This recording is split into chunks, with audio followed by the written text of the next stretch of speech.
Welcome back. तो आज हम लोग बात करेंगे 10 के दम में द मोस्ट इम्पॉर्टेंट एरर, सबसे इम्पॉर्टेंट एरर्स पर आज हम लोग बात करेंगे। और इसमें आपको 10 क्वेश्चंस दिए जाएंगे और जो बहुत ही इम्पॉर्टेंट क्वेश्चंस हैं। इससे पहले भी आपको कुछ वीडियोस दिए गए हैं एरर के।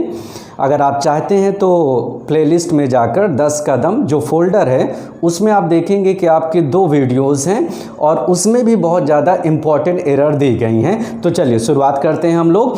तो आप देख रहे हैं कि आपके स्क्रीन पर फर्स्ट क्वेश्चन, पहला क्वेश्चन लिखा हुआ है और क्या लिखा हुआ है, अनुराग इज़ एक्लिप्स्ड बाय हिज वाइफ। ये हमारा ए पोर्शन है। और उसके बाद बी पोर्शन में क्या लिखा हुआ है, हु इज़ मच क्लेवर। और फिर उसके बाद सी पार्ट में क्या लिखा हुआ है, and more amusing than he is. अब आपको ये डिसाइड करना होगा कि इसमें कौन सा पोर्शन है जो गलत है। तो चलिए अब इसकी मीनिंग हम लोग देख ले रहे हैं, इसका अर्थ समझ ले रहे हैं। अनुराग इज एक्लिप्स्ड। एक्लिप्स का मतलब ये होता है, जैसे मान लिया जाए आप देखते होंगे चंद्र ग्रहण, क्या लगता है, एक्लिप्स होता है। तो एक्लिप्स का मतलब कोई चीज़ ढक जाना, मतलब उसका जो रिफ्लेक्शन है, उसकी जो चमक है वो धूमिल पड़ जाना, तो उसी को बोलते हैं एक्लिप्स। तो इसका मतलब ये हुआ कि अनुराग इज एक्लिप्स्ड बाय हिज वाइफ। अनुराग जो है अपनी वाइफ के द्वारा एक्लिप्स्ड है, मतलब एक तरीके से ढक गया, उसकी चमक जो है वो फीकी पड़ गई। और हु किसके लिए आया है, हिज वाइफ के लिए, क्योंकि उसके बगल में लिखा हुआ है हु इज़ मच क्लेवर, जो ज़्यादा क्लेवर है, एंड मोर अम्यूजिंग, और ज़्यादा अम्यूजिंग है। अम्यूजिंग का मतलब होता है इंटरटेनिंग, जो बहुत ही मनोरंजन करता है, जो बहुत खुश रहता है, उसी को बोलते हैं amusing. Than he is, than का मतलब कंपैरिजन, ही इज़, ही किसके लिए आया है, अनुराग के लिए। तो आप लोग डिसाइड करें कि इसमें कौन सा पोर्शन गलत है। अगर आपको लग रहा है गलत है तो ए बी सी होगा। अगर आपको लग रहा है कि एवरीथिंग इज ओके, सब कुछ सही है, तो आपका पोर्शन डी होगा। अनुराग इज एक्लिप्स्ड बाय हिज वाइफ, ये तो आपका पैसिव है प्रेजेंट इंडेफिनिट टेंस का, इसमें कोई प्रॉब्लम नहीं लग रही। एक्लिप्स्ड ये थर्ड फॉर्म में भी है। हु किसके लिए आ रहा है, हिज वाइफ, बिल्कुल नज़दीक पोजीशन है। Who is much clever and more amusing, तो समझ में आ गया होगा कि कौन सा पोर्शन यहाँ पर गलत है। अगर आप लोगों ने कंपैरिजन एडजेक्टिव का टॉपिक है, डिग्री अगर आप लोगों ने पढ़ा होगा तो डेफिनेटली आपको एक आइडिया मिल गया होगा कि हमारा बी पोर्शन गलत है। तो हमें देखना है कि क्या प्रॉब्लम है। तो देखिए, जब कहीं पर आपका देन लगा होता है तो ये चीज़ क्या दिखाता है, कंपैरिजन, किसको इंडिकेट करता है, कंपैरिजन। और इसके लिए आपको कंपैरेटिव डिग्री लेना पड़ता है। जैसे मान लिया जाए आपने लिया क्लेवर, क्लेवर मीन्स चालाक, और इसका कंपैरेटिव क्या होता है, क्लेवरर, और सुपरलेटिव क्या होता है, क्लेवरेस्ट। ये आपका चलता है। तो ये क्या है हमारा, ये पॉजिटिव बना, ये क्या बना हमारा कंपैरेटिव, ये क्या बना हमारा सुपरलेटिव। Clever, cleverer, cleverest. और कुछ वर्ड थोड़े से बड़े होते हैं जिनको बोलने में थोड़ी परेशानी होती है, ब्रेक हो जाते हैं। जैसे मान लिया जाए हमने कहा ब्यूटीफुल, तो अगर हम यहाँ पर लेते हैं ब्यूटीफुल, तो अब इसका कंपैरेटिव क्या बनेगा, मोर ब्यूटीफुल, मोर ब्यूटीफुल। और इसका सुपरलेटिव क्या बनेगा, मोस्ट ब्यूटीफुल। ब्यूटीफुल ऐड है, beautiful, more beautiful and most beautiful. तो कहीं पर भी अगर देन लगता है तो इसका मतलब हमें कंपैरेटिव डिग्री की ज़रूरत पड़ती है। अब इसमें देखिए क्या लिखा हुआ है, अम्यूजिंग। अम्यूजिंग का कंपैरेटिव क्या, मोर अम्यूजिंग, बिल्कुल सही है। और अगर हम क्लेवर का देखें तो मच क्लेवर लगा हुआ, जो गलत है। तो क्लेवर का कंपैरेटिव क्या होना चाहिए, क्लेवरर। क्या होना चाहिए, क्लेवरर। ये हमारा सही है। अब स्टूडेंट्स ये जानना चाह रहा है कि मच की ज़रूरत है या नहीं। बिल्कुल ज़रूरत है। कंपैरेटिव डिग्री में आप मच का यूज़ कर सकते हैं, लेकिन वेरी का यूज़ नहीं किया जाता है। तो कंपैरेटिव डिग्री अगर है तो थोड़ा सा एम्फेसिस देने के लिए, जोर देने के लिए आप मच का यूज़ करते हैं। तो जैसे यहाँ पर है मच क्लेवरर, मतलब कुछ ज़्यादा ही क्लेवरर। इसी तरीके से आप बोल सकते हैं मच रिच की कंपैरेटिव क्या होता है, रिचर। तो आप क्या बोलेंगे, मच रिचर। तो इसको दिमाग में रखिएगा। तो यहाँ पर हमारा कौन सा पोर्शन गलत है, बी पोर्शन गलत है। और करेक्शन क्या होना चाहिए, who is much cleverer. Clear हो गया। इसी तरीके से स्क्रीन पर आपका दूसरा सेंटेंस आ रहा है, the company took a gamble. Gamble मतलब जुआ। The company took a gamble by, ये हमारा ए पोर्शन है। Cutting the price of its products, ये हमारा बी पोर्शन है। And it paid off, it किसके लिए आ रहा, कंपनी के लिए, उसके लिए प्रोनाउन क्या लगाया गया, इट लगाया गया, इट पेड अप। और उसके बाद डी क्या है, नो एरर। तो कहीं पर भी अगर आप एरर कर रहे हैं, स्पॉटिंग द एरर या कॉमन एरर, चाहे जो भी नाम लें इसका, तो सबसे ज़रूरी ये होता है कि सबसे पहले आप मीनिंग को समझें, तब जाकर आपको एक आइडिया मिलेगा कि इसमें क्या प्रॉब्लम हो सकती है। कभी कभी बड़ा टफ होता है, आइडिया नहीं मिल पाता है। तो इसमें क्या लिखा है, द कंपनी, कंपनी ने टुक लिया, अ गैम्बल एक जुआ, मतलब कंपनी ने एक जुआ खेला।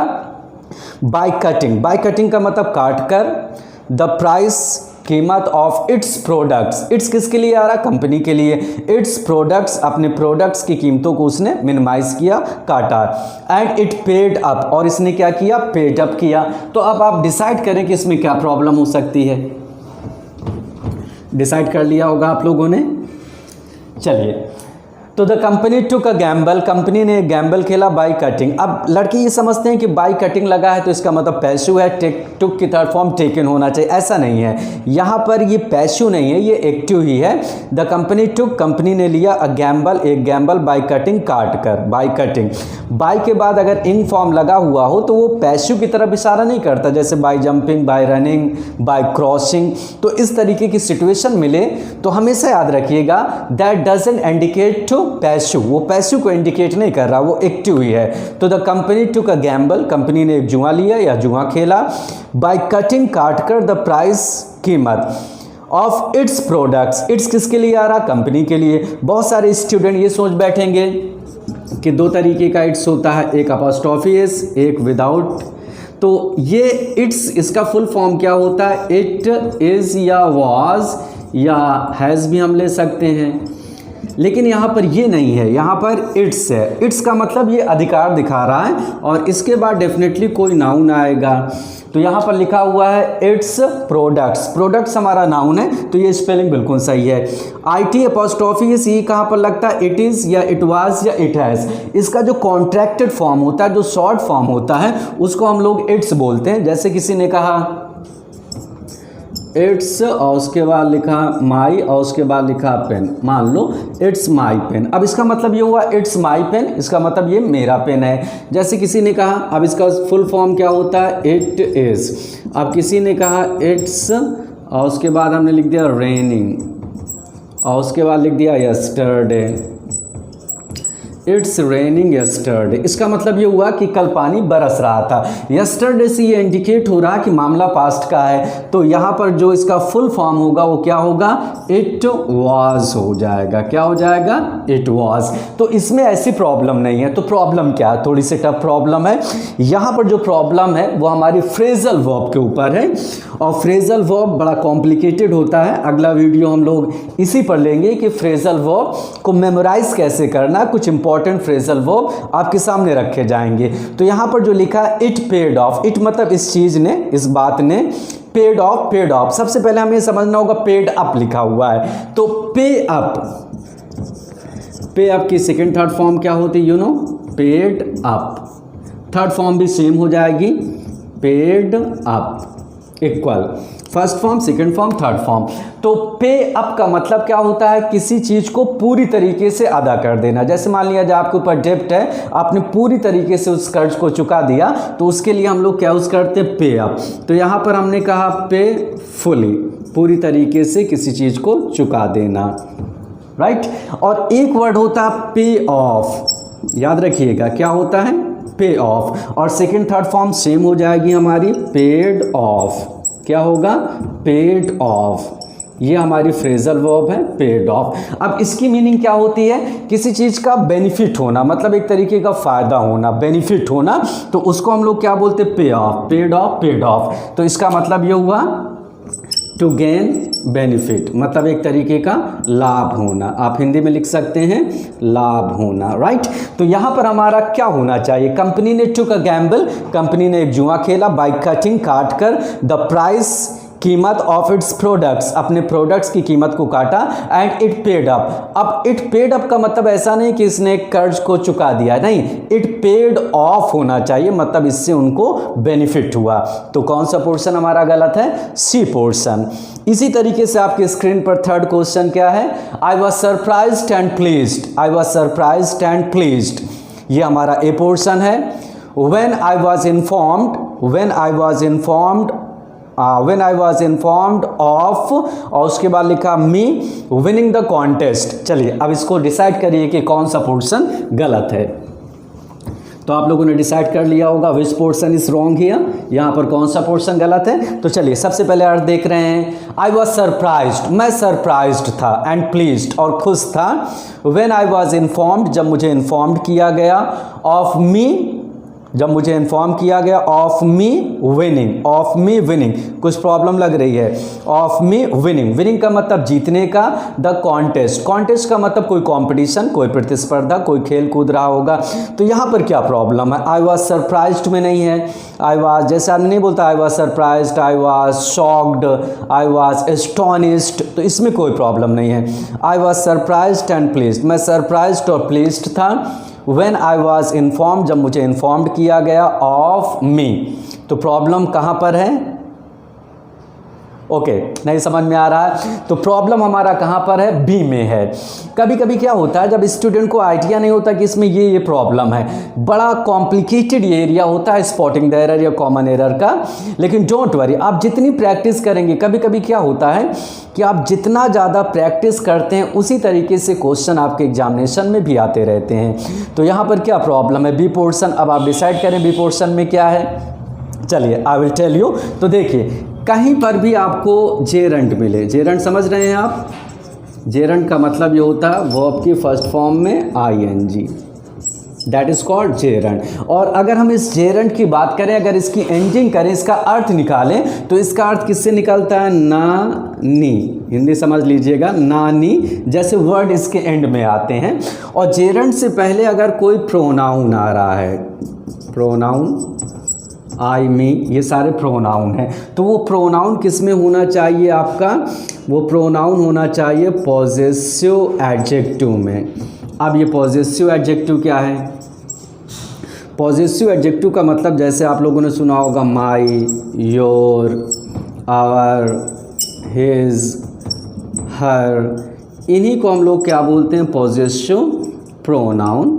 ठीक है, they are called possessive pronoun. जैसे my, your, his, our, they are called possessive pronoun. याद रखिएगा, my, your, our, his, her, they are called possessive pronoun. फिर से समझ लीजिए, जेरंट वर्ब की फर्स्ट फॉर्म में आईएनजी और इसका हिंदी में अर्थ नानी से निकलेगा। उसके पहले कोई प्रोनाउन आए, जैसे आई आ गया, या ही आ गया, या शी आ गया, तो यहाँ पर आपको ऑब्जेक्टिव केस नहीं लेना है। ऐसा नहीं बोलना कि आई का मी हो गया, ही का हिम हो गया, शी का हर हो गया, ये सब नहीं लेना है।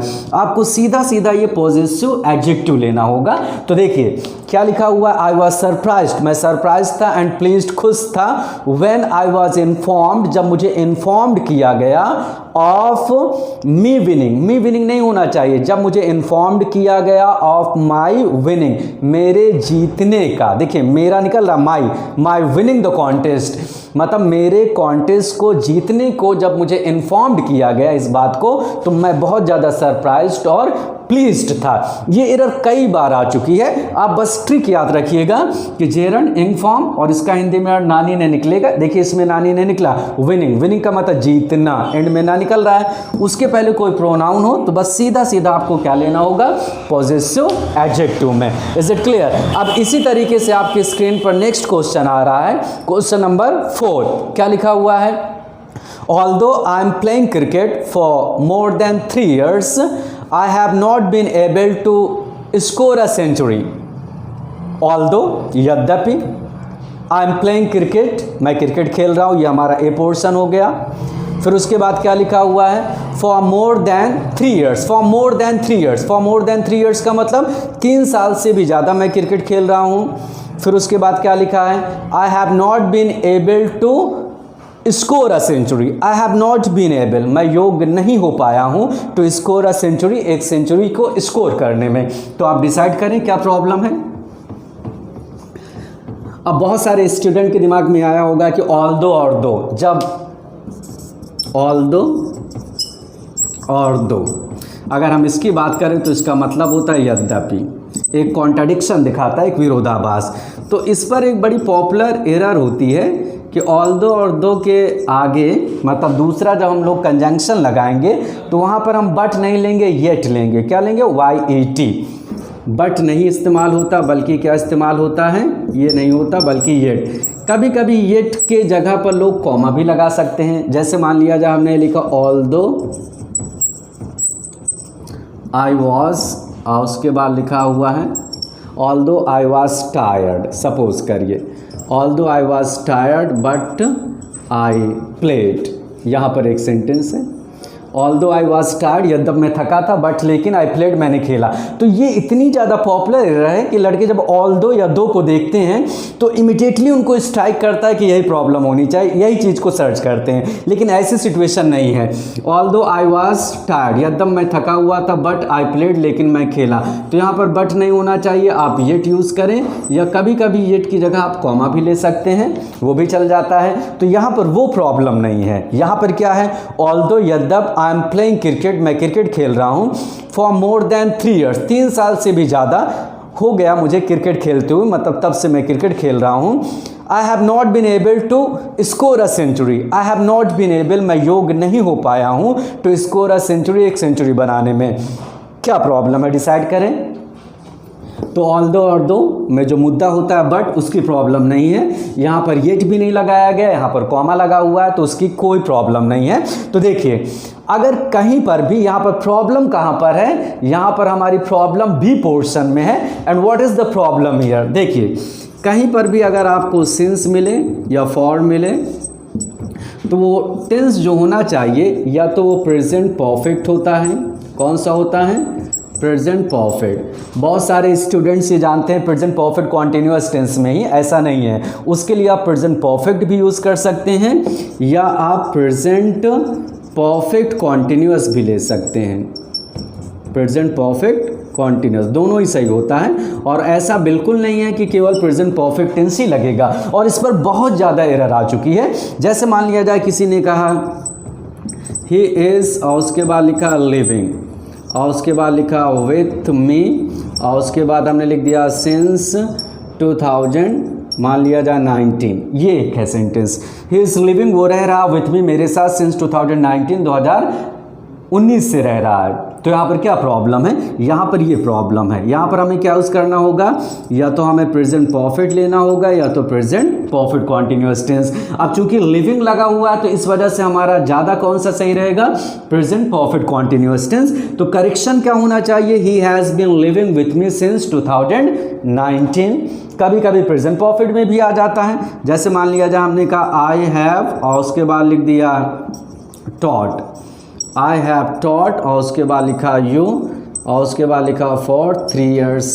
अब इसका मतलब ये हुआ कि आई हैव टॉट यू, मैं तुम्हें पढ़ा चुका हूँ, फॉर 3 years, 3 साल से, मैं तुम लोगों को 3 साल से पढ़ा चुका हूँ। तो कहने का मतलब ये हुआ since and for. Remember since and for जो होता है या तो प्रेजेंट परफेक्ट को ले गया, प्रेजेंट परफेक्ट कॉन्टिन्यूअस टेंस को, और ये कई बार इस पर एरर आ चुकी है। तो यहाँ पर क्या प्रॉब्लम है? ऑल्दो आई एम प्लेइंग, अब यहाँ पर एम प्लेइंग इंग फॉर्म भी लगा है, तो ज़्यादा सूटेबल कौन सा होगा आपका? Present perfect continuous tense. तो करेक्शन क्या होना चाहिए? I have been playing cricket. और सिंस और फॉर के बारे में जानते होंगे कि सिंस जो होता है वो पॉइंट ऑफ टाइम को बताता है, मतलब एक पॉइंट ऑफ टाइम का मतलब एक एग्जैक्ट, एक फिक्स टाइम को, एक निश्चित टाइम को। और फॉर जो होता है वो अनिश्चित टाइम को, जिसको बोलते हैं पीरियड ऑफ टाइम। तो करेक्शन क्या होना चाहिए? Although I have been playing cricket. Clear हो गई बात? इसी तरीके से नंबर 5 आपके स्क्रीन पर क्या आ रहा है? Amit needs Mary, Amit needs Mary, ये हमारा ए पोर्शन है। फिर उसके आगे क्या लिखा है? A down to earth person. A down to earth person का मतलब जो ज़मीन से लगा हुआ हो, जो बहुत अपने आप को बहुत रिच ना दिखाता हो, जिसका संबंध डाउन टू अर्थ का मतलब जिसका लगाव ज़मीन से होता है। Who will organize his life for him? अब आप डिसाइड करें क्या प्रॉब्लम है इसमें। Amit needs, okay, Amit needs Mary, Amit को ज़रूरत है मैरी शादी करने की। A down to earth person, बहुत ही लो पर्सन, जिसका लगाव ज़मीन से हो, जिसका जुड़ाव मिट्टी से हो, ज़मीन से हो, मतलब बहुत ही लो पर्सन, बहुत ही हम्बल पर्सन से उसको ज़रूरत है शादी करने की। Who will organise his life, जो उसके जीवन को ऑर्गेनाइज करेगी, सही से इस्टेब्लिश करेगी फॉर हिम, उसके लिए। चलिए कौन सी प्रॉब्लम है? ए यू गॉट ओके। तो यहाँ पर हमारा ए में प्रॉब्लम है। अब होता क्या है कि नीड, देखिए अगर हम नीड की सेकंड फॉर्म की बात करें तो यहाँ पर क्या होता है नीडेड, और थर्ड फॉर्म की बात करें तो दैट इज़ कॉल्ड नीडेड। तो अगर आपका नीड जो है अगर पॉजिटिव में आता है, अच्छा निगेटिव और इंटरोगेटिव में इसमें थोड़ा सा कॉम्प्लिकेशन है, तो उस पर एक वीडियो बनाया जाएगा नीट एंड डेयर पर। काफ़ी स्टूडेंट्स पूछ चुके हैं कि उनमें प्रॉब्लम ये होती है कि टू यूज़ किया जाए या ना यूज़ किया जाए, तो उस पर हम लोग अलग से बात करेंगे। अगर नीड, नीडेड या नीडेड, ये हमारा क्या फर्स्ट फॉर्म है, ये सेकेंड फॉर्म है और ये थर्ड फॉर्म है। तो अगर इसका यूज़ अगर आप पॉजिटिव में पा रहे हैं, किसमें? पॉजिटिव सेंटेंस, पॉजिटिव कहें या अफर्मेटिव कहें, तो इसके बाद आपको टू यूज़ करना पड़ेगा। टू का मतलब अगर कोई वर्ब आ रही है, वैसे अगर वर्ब आ रही है, नहीं आ रही तो कोई ज़रूरत नहीं। जैसे मान लिया जाए किसी ने कहा ही नीड्स और उसके बाद लिखा मनी, ही नीड्स मनी, उसे पैसे की ज़रूरत है। यहाँ पर नीड के बाद कोई वर्ब नहीं है, money it is a noun. अब इसी को पास्ट में अगर हमने बोल दिया ही नीडेड और उसके बाद हमने लिख दिया मनी, इसमें भी कोई प्रॉब्लम नहीं है।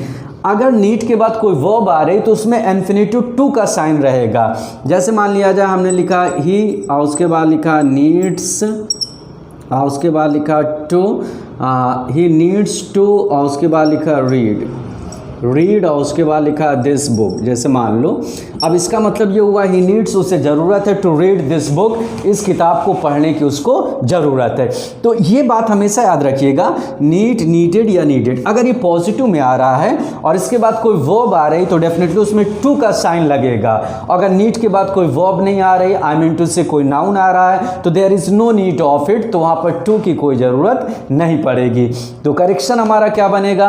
Amit needs to marry, marry this is a verb, और इसकी सेकंड थर्ड फॉर्म क्या होती? Married, MARRIED, married. ये इसकी सेकंड और थर्ड फॉर्म है, वाई हट जाएगा, मैरिड। तो अमित नीड्स टू मैरी। चलिए नेक्स्ट क्वेश्चन क्या है?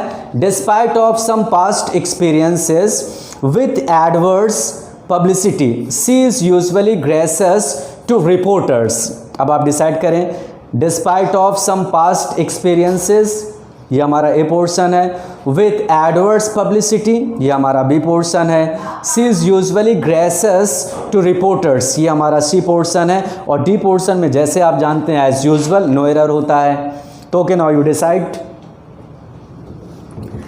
चलिए डिसाइड कर लिया होगा। तो बहुत सारे स्टूडेंट्स ये सोच बैठे होंगे कि एक्सपीरियंस होना चाहिए, एक्सपीरियंसेस नहीं होना चाहिए। अच्छी सोच है, लेकिन हम लोग एक्सपीरियंसेस का भी यूज़ करते हैं। एक्सपीरियंस हमारा अनकाउंटेबल नाउन है, उसमें SEIS तो लगता नहीं है, लेकिन जब हम कोई पर्टिकुलर एक्सपीरियंस की बात करते हैं, कोई विशेष एक्सपीरियंस की बात करते हैं, तो उसमें हम लोग S या ES का यूज़ ज़रूर करते हैं। तो यहाँ पर एक्सपीरियंसेस में कोई प्रॉब्लम नहीं है। बहुत ही पुरानी एरर है और बहुत ही पॉपुलर एरर है, क्या है? ओके, ए पोर्शन बिल्कुल सही बताया। तो देखिए एक होता है इन स्पाइट ऑफ, इसका मतलब के बावजूद, हिंदी में आप लिख लीजिएगा इन स्पाइट ऑफ, के बावजूद। तो इसमें ऑफ लगा होता है, और इसी का एक इक्वल, इसी का आइडेंटिकल, इसका सिमिलर वर्ड एक होता है डिस्पाइट। तो झटके से हमारे मुंह निकल आता है, मुंह में डिस्पाइट ऑफ हम लोग बोल देते हैं विदाउट थिंकिंग, लेकिन डिस्पाइट के बाद आपको ऑफ नहीं लेना होता, बस इन स्पाइट ऑफ के बाद आपको प्रेपोजिशन, यूनिट प्रेपोजिशन ऑफ। लेकिन अगर आपको कहीं डिस्पाइट मिले तो नो नीड ऑफ ऑफ, तो वहाँ पर आपको ऑफ की ज़रूरत नहीं पड़ेगी। राइट, इन स्पाइट के बाद आप ऑफ लगाएंगे, लेकिन डिस्पाइट के बाद आप ऑफ नहीं लगाएंगे, और दोनों का मतलब सेम होता है, के बावजूद।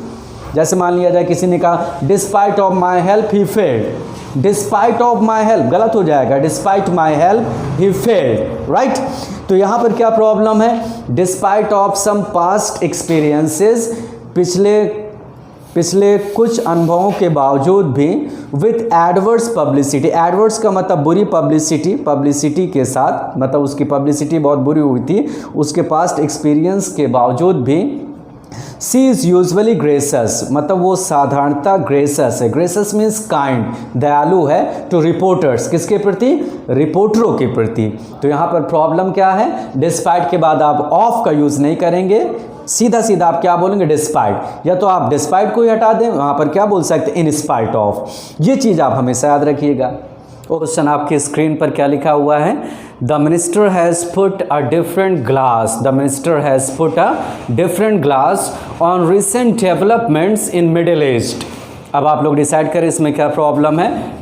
ए पोर्शन में क्या लिखा हुआ? द मिनिस्टर हैज़ पुट, तीनों फॉर्म इक्वल होती है। The minister has put, minister ने रखा, अ डिफरेंट ग्लास, एक अलग ग्लास रखा, ग्लास का मतलब कांच रखा, ऑन रिसेंट डेवलपमेंट्स, रिसेंट का मतलब हाल ही के, डेवलपमेंट्स मतलब जो डेवलपमेंट्स हुआ, जो उन्नति हुई इन मिडिल ईस्ट में। अब आप डिसाइड करें यहाँ पर क्या प्रॉब्लम है। मिनिस्टर ने रखा एक डिफरेंट ग्लास, कुछ अजीब जैसा नहीं लग रहा है? मंत्री ने रखा एक अलग कांच। अब ये ग्लासेस भी नहीं है, GLASSES, अगर वो होता तो उसका मतलब ग्लास से चश्मा हो जाता। तो यहाँ पर क्या होना चाहिए? मंत्री ने एक अलग ग्लास रखा ऑन रिसेंट, हाल ही के डेवलपमेंट्स जो हुआ इन मिडिल ईस्ट। तो ओके, नहीं क्लिक कर रहा है। चलिए बताते हैं यहाँ पर क्या प्रॉब्लम। द मिनिस्टर तो सिंगुलर है, हैज़ भी सही है, पुट तीनों फॉर्म इक्वल है, यहाँ तक कोई प्रॉब्लम नहीं। अ डिफरेंट ग्लास, यहीं पर थोड़ा सा अजीब जैसा लग रहा है, तो यहाँ पर हमें समझना होगा, एक होता है ग्लॉस, तो ग्लॉस का मतलब क्या होता है? ग्लास, ग्लास का मतलब कांच, और एक होता है ग्लॉस, तो ग्लॉस का मतलब ग्लेज, मतलब एक चमक। जैसे मान लीजिए कांच की जैसे पानी भर गया तो उस पर एक ग्लॉस बन जाएगा, एक सरफेस पर एक चमक आ जाती है, तो उसी को हम लोग क्या बोलते हैं? ग्लॉस बोलते हैं। तो अगर कोई ये बोले पुट अ ग्लॉस, जैसे आप इसको याद रखिएगा, पुट अ ग्लॉस, डिफरेंट तो अपने तरीके से लगाया गया है। पुट अ ग्लॉस ऑन मतलब पुट रखना, अ ग्लॉस मतलब एक चमक रख देना ऑन किसी चीज़ पर, तो इसका मतलब उस चीज़ को सही तरीके से नहीं बताना। जैसे मान लिया जाए कहीं पर कोई बुरी घटना हुई, लेकिन आपने उसको फैक्ट को नहीं बताया, फैक्ट को छिपा लिया, तो आपने क्या कर दिया? पुट अ ग्लॉस ऑन, मतलब उस पर एक चमक रख दी, मतलब उसको इस तरीके से दिखाया कि वो बिल्कुल सही है। तो पुट अ ग्लॉस ऑन का मतलब आप ये समझ सकते हैं किसी फैक्ट को छिपा लेना, to hide facts, true facts, जो सही फैक्ट्स है उसको आपने क्या कर लिया? छिपा लिया, मतलब सच्चाई आपने नहीं बताया। तो यहाँ पर क्या होना चाहिए? ग्लास नहीं होना चाहिए बल्कि ग्लॉस होना चाहिए। अब इस तरीके की अगर मान लिया जाए एग्जामिनेशन में जब इस तरीके की एरर आती है तब बहुत ज़्यादा टफ हो जाता है, लड़कों की सोच से वो क्या हो जाता है? बियॉन्ड, बाहर निकल जाता है। तो हमें क्या बोलना चाहिए? पुट अ ग्लास की जगह पर क्या होना चाहिए? ग्लॉस। और डिफरेंट में कोई प्रॉब्लम नहीं, नो प्रॉब्लम। तो इसका कहने का मतलब ये हुआ, द मिनिस्टर हैज़ पुट, मंत्री ने रखा, अ डिफरेंट ग्लॉस, मतलब एक अलग ही ग्लॉस रख दिया, मतलब एक अलग ही फैक्ट उसने रख दिया, मतलब सच्चाई को छिपा लिया ऑन रिसेंट डेवलपमेंट, जो हाल ही का डेवलपमेंट्स हुआ, जो विकास हुआ या जो भी चीज़ें हुई इन मिडिल ईस्ट में। क्लियर हो गया? और डेवलपमेंट्स का मतलब ये विकास ही नहीं होता, डेवलपमेंट का मतलब जो चीज़ वहाँ पर डेवलप हुई, जो चीज़ वहाँ पर उभर कर सामने आई। Is it clear? चलिए नेक्स्ट क्वेश्चन में क्या लिखा हुआ है? माइक्रोवेव, साइंस पर है। माइक्रोवेव्स जो होते हैं आर द प्रिंसिपल कैरियर्स, मतलब ये एक प्रिंसिपल मुख्य कैरियर्स हैं, ले जाने वाले हैं ऑफ टेलीविज़न, टेलीविज़न को, telephone and data transmission between station on earth and between the earth and satellites. थोड़ा सा बड़ा हुआ है तो okay, now you read it comfortably, आप आराम से इसको पढ़ें और उसके बाद आप डिसाइड करें कि यहाँ पर क्या प्रॉब्लम है। तो डिसाइड कर लिया होगा आप लोगों ने, माइक्रोवेव्स जो है आर द प्रिंसिपल कैरियर्स, ये मुख्य कैरियर से ले जाने वाला है of television, telephone and data transmission, और जो डेटा का ट्रांसमिशन होता है उसको ये ले जाने वाला है, मतलब उसको ले जाता है। और किसके इसके बीच में? बिटवीन स्टेशंस ऑन अर्थ, जो अर्थ पृथ्वी पर स्टेशन है उनके बीच में, and between the earth and satellites, earth और सैटेलाइट्स के बीच में। चलिए, तो यहाँ पर आपको शायद ये लगा होगा कि ऑन द अर्थ होना चाहिए, ऐसा नहीं है। अगर अर्थ अकेले आएगा, जैसे मान लिया जाए अर्थ अगर अकेले आता है तो हमें क्या यूज़ करना होता है, डेफिनेट आर्टिकल। जैसे आप लोगों ने सुना होगा the earth is round, flat, what ever, ठीक है, आगे भी लिखा हुआ द अर्थ लगा हुआ है। लेकिन अगर इसके साथ प्रीपोजिशन ऑन लग कर आ जाए, ऑन के बाद अगर अर्थ आए, जैसे कहीं पर भी ऑन आए और उसके बाद आपका अर्थ मिले, तो नो आर्टिकल इज़ यूज्ड, कोई भी आर्टिकल यूज़ नहीं होता ऑन अर्थ। ऑन अर्थ हमेशा क्या बोला जाएगा, ऑन अर्थ। इस बात को आप याद रखिएगा, ऑन द अर्थ गलत हो जाएगा, दैट इज रॉन्ग। अर्थ अकेले आएगा तो इट्स ओके, बिल्कुल सही है। तो आइडिया आपको मिला, क्या प्रॉब्लम है। माइक्रोवेव्स आर द प्रिंसिपल, बहुत छोटी सी एरर है, दिमाग लगाइए, प्रिंसिपल कैरियर्स, ये प्रिंसिपल कैरियर्स है, जबान से भी निकल रहा है, प्रिंसिपल का मतलब मुख्य। तो यहाँ पर आइडिया मिल गया होगा, दो प्रिंसिपल होते हैं, एक क्या होता है PRINCIPAL, बहुत छोटी सी है। तो प्रिंसिपल का मतलब मेन होता है, प्रधानाचार्य भी बोलते हैं मेन। तो प्रधानाचार्य जो होता है वो हेड होता है, मतलब मेन ही होता है। तो इस प्रिंसिपल का मतलब क्या होता है, मेन, मुख्य। और एक होता है आपका प्रिंसिपल PRINCIPLE, तो प्रिंसिपल का मतलब होता है सिद्धांत, इसको इंग्लिश में बोलते हैं मैक्सिम। क्या बोलते हैं, मैक्सिम। तो यहाँ पर सिद्धांत की बात नहीं हो रही, यहाँ पर मुख्य की बात हो रही है। तो माइक्रोवेव्स आर द प्रिंसिपल, तो स्पेलिंग क्या होनी चाहिए, PRINCIPAL, प्रिंसिपल। कितनी छोटी सी एरर है। अगर आपका मतलब अगर आप बहुत जल्दबाजी में इसको देखते हैं बिना अर्थ को निकाले हुए, तो याद रखिएगा आप क्लिक नहीं करेगी आपकी मेमोरी। तो इस वजह से थोड़ा सा रिलैक्स होकर, थोड़ा सा पेशेंस बनाकर आपको रीडिंग करना है, क्योंकि स्पॉटिंग द एरर में बहुत छोटी छोटी भी एरर आती हैं जो अक्सर मिस हो जाती हैं जल्दबाजी की वजह से। क्लियर हो गया। ओके, नेक्स्ट क्वेश्चन हमारा क्या है, she stood off from the crowd, she stood off from the crowd because of her height and flaming red hair. तो चलिए अब इसका अर्थ निकालिए आप लोग। आइडिया आपको मिला, क्या प्रॉब्लम हो सकती है। एक होता है बिकॉज मीन्स क्योंकि, और अगर कभी भी ऐसे मिले आपको इसके बाद ऑफ मिला हो, बिकॉज ऑफ, आप चाहे इसको बिकॉज पढ़ें चाहे बिकॉज पढ़ें, बिकॉज भी बोल सकते, बिकॉज भी बोल सकते, बिकॉज या बिकॉज ऑफ। तो कहीं पर भी अगर बिकॉज के बाद अगर आपको ऑफ मिले तो उसका मतलब के कारण, के कारण का मतलब ड्यू टू, क्या होता है, ड्यू टू। यहाँ पर बिकॉज ऑफ लगा है, के कारण का अर्थ भी निकल रहा है। सी स्टूड ऑफ, स्टैंड की सेकेंड फॉर्म स्टूड ऑफ, वो स्टूड ऑफ हुई, दूर खड़ी हो गई, फ्रॉम द क्राउड, भीड़ से। बिकॉज ऑफ के कारण, हाइट, हाइट का मतलब उसकी जो ऊंचाई थी। एंड फ्लेमिंग, फ्लेमिंग का मतलब एकदम चमकता हुआ, रेड हेयर, उसका लाल बाल, जैसे आग की तरह वो फ्लेम हो रहा था, ज्वाला की तरह, मतलब कंप्लीट रेड हेयर। तो आप लोगों ने डिसाइड किया what is the problem here. Okay, नया आइडिया मिल रहा है। बिकॉज ऑफ बिल्कुल सही है, यहाँ पर बिकॉज की कोई ज़रूरत नहीं, क्योंकि नहीं निकल रहा है। और जब बिकॉज का यूज़ करेंगे तो इसके बाद आपका एक सब्जेक्ट भी आना चाहिए, यहाँ पर सब्जेक्ट तो मिस हो रहा है। ऐसे हम बोलते हैं,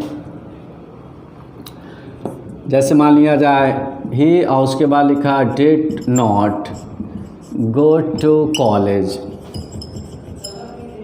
और उसके बाद हमने लिख दिया बिकॉज ही वाज इल, क्योंकि वो क्या था, बीमार था। जब आप बिकॉज का यूज़ करते हैं तो उसके बाद आपको एक सब्जेक्ट की ज़रूरत होती है। तो यहाँ पर बिकॉज की भी ज़रूरत नहीं, क्योंकि ऑफ लगा, उसके बाद subject is missing, her height and flaming, ये तो आपका ऑब्जेक्ट हो गया, तो सब्जेक्ट इज़ मिसिंग हियर। तो क्या प्रॉब्लम है, चलिए आई विल टेल यू। तो यहाँ पर देखिए एक फ्रेजल वर्ब का फिर मुद्दा आ गया। तो दो वर्ब आपको याद रखना होगा, एक होता है स्टैंड आउट और एक होता है स्टैंड ऑफ। अब दोनों में डिफरेंस क्या है। अगर हम इसके सेकंड फॉर्म बनाएंगे तो स्टैंड की second form stood, third form भी स्टूड होता है। तो यहाँ पर एक स्टैंड आउट और एक स्टैंड ऑफ। तो स्टैंड ऑफ का मतलब क्या होता है, दूर खड़े हो जाना। जैसे मान लिया जाए किसी ने कहा go and stand of, stand of, stand of का मतलब दूर खड़े हो जाओ, मतलब हट जाओ। तो स्टैंड ऑफ का मतलब होता है टू गो फार, एक तरीके से दूर चले जाना, हट जाना। और स्टैंड आउट, क्योंकि ऑफ जो है ये दूर को ही इंडिकेट कर रहा है, of and on, of and on सुना होगा आप लोगों ने, ऑफ होने से कोई चीज़ दूर हो जाती है। तो स्टैंड ऑफ का मतलब क्या हुआ, टू गो फार, मतलब दूर चले जाना। और एक वर्ड होता है स्टैंड आउट, तो स्टैंड खड़े होना, आउट मतलब बाहर। तो इसका कहने का मतलब ये हुआ कि कोई चीज़ विजिबल हो जाना, दिखाई पड़ने लगना, कॉन्स्पिकुअस हो जाना। जैसे मान लीजिए आपकी पर्सनैलिटी बहुत ही चार्मिंग है, बहुत ही हाइट बहुत ज़्यादा है, तो आप क्राउड से थोड़ा सा स्टैंड आउट हो जाओगे। स्टैंड आउट का मतलब आप थोड़ा सा अलग दिखाई पड़ोगे। तो इसका मतलब ये हुआ, स्टैंड आउट का मतलब कॉन्स्पिकुअस। तो कॉन्स्पिकुअस का मतलब ये होता है कि कोई चीज़ विजिबल हो जाना, बिल्कुल अलग से दिखाई पड़ने लगना। कोई भीड़ में है, बिल्कुल नॉर्मल भीड़ है, उसी में कोई एक ऐसी पर्सनालिटी आ जाए जो थोड़ी सी चार्मिंग हो, उसके बाल भी फ्लेमिंग हो, उसकी हाइट भी काफ़ी ऊंची हो, काफ़ी लंबी चौड़ी हो, तो वो क्राउड से क्या हो जाएगी, स्टैंड आउट हो जाएगी, मतलब थोड़ा सा हट कर दिखाई पड़ेगी। तो यहाँ पर स्टैंड आउट, थोड़ा सा हट कर दिखाई पड़ना, एकदम स्पष्ट हो जाना, ताकि लोगों की नज़र उसी पर जाए। और स्टैंड ऑफ का मतलब कोई चीज़ दूर चले जाना, नज़दीक ना रहना। तो यहाँ पर दूर की बात नहीं है, वहाँ पर ये सेंस निकल रहा है, सी स्टूड आउट, स्टैंड की second form, C stood out from the crowd, मतलब वो क्राउड से स्टूड आउट हो गए, मतलब थोड़ा सा हट कर देखी। बिकॉज ऑफ अ हाइट, अपनी हाइट, ऊंचाई के कारण, एंड फ्लेमिंग रेड हेयर, और फ्लेमिंग मतलब एकदम जलते हुए एकदम रेड कलर के हेयर के कारण। क्लियर हो गया, ये दो बातें याद रखिएगा, stand out and stand of. और उसी तरीके से आपका लास्ट क्वेश्चन क्या लिखा हुआ, the two books are the same, the two books are the same, मतलब दोनों किताबें बिल्कुल हूबहू हैं, एक्सेप्ट सिवाय फॉर द फैक्ट, इस फैक्ट के सिवाय, दैट कि दिस हैज़, दिस का मतलब ये वाली, हैज़ रखती है आंसर, मतलब उसका answer in the back, in the back का मतलब पीछे में। तो आप डिसाइड करें व्हाट इज़ द प्रॉब्लम है, यहाँ पर क्या प्रॉब्लम है, कुछ आइडिया आपको मिला, क्या कह रहा है, द टू बुक्स, दोनों किताबें, आर द सेम, और सेम के पहले डेफिनेट आर्टिकल जरूर लगता है, द सेम, तो इसमें कोई प्रॉब्लम नहीं, the two books are the same, दोनों किताबें बिल्कुल हूबहू हैं, एक्सेप्ट सिवाय, फॉर द फैक्ट, इस फैक्ट के सिवाय, इस फैक्ट को के अलावा, मतलब इस फैक्ट के सिवाय, दैट दिस हैज़, दिस का मतलब ये वाली, जैसे दो किताबें, दिस वन, दिस मतलब ये, और दैट का मतलब दूर बता रहा है, दिस का मतलब ये का मतलब ये वाली किताब, हैज़ रखती है आंसर, आंसर रखती है in the back, in the back पीछे में, इन द बैक होना चाहिए, एट द बैक पीछे पर। जैसे मान लीजिए कोई किताब है तो उसके पीछे में होगा या पीछे पर, तो यहाँ पर हमें क्या बोलना होगा, इन द बैक नहीं बोलना होगा, क्या बोलना होगा हमें, एट द बैक। क्यों, क्योंकि ये बोल क्या रहा है, द टू बुक्स, दोनों ही किताबें, आर द सेम, एक ही जैसी हैं, एक्सेप्ट फॉर द फैक्ट, केवल इस फैक्ट के सिवाय, दैट की दिस, ये वाली, हैज़ रखती है आंसर, आंसर रखती इन द बैक, बैक में, बैक में, जैसे कोई किताब है उसके बैक पर होगा ना, ये किताब है उसके बैक में तो मतलब अंदर की तरफ इंडिकेट करेगा ना, बैक पर, एट द बैक पीछे पर, राइट। तो यहाँ पर हमें क्या बोलना होगा, एट द बैक। थोड़ी सी ये भी टफ है, at the back, in the back नहीं होना चाहिए। तो कैसी एरर लगी आपको, काफ़ी अच्छी एरर है। इसमें कुछ ऐसी एरर्स दी गई हैं जो आपके parts of speech, noun, pronoun, verb, adverb, इन्हीं पर बेस्ड हैं, कुछ फ्रेजल वर्ब पर बेस्ड हैं, कुछ आपकी अंडरस्टैंडिंग पर बेस्ड हैं, कुछ इस पर भी बेस्ड हैं कि ये पर्टिकुलर वर्ड यहाँ पर यूज़ होगा या नहीं होगा। तो ऑन द होल पूरा मिलाकर एक तरीके से मिक्स्ड करके आपको दिया गया है, और ये सारी इंपॉर्टेंट चीज़ें हैं, और इसी तरीके से क्वेश्चन में आपके रिपीट होते रहते हैं। तो meet you in the next video, thanks a lot.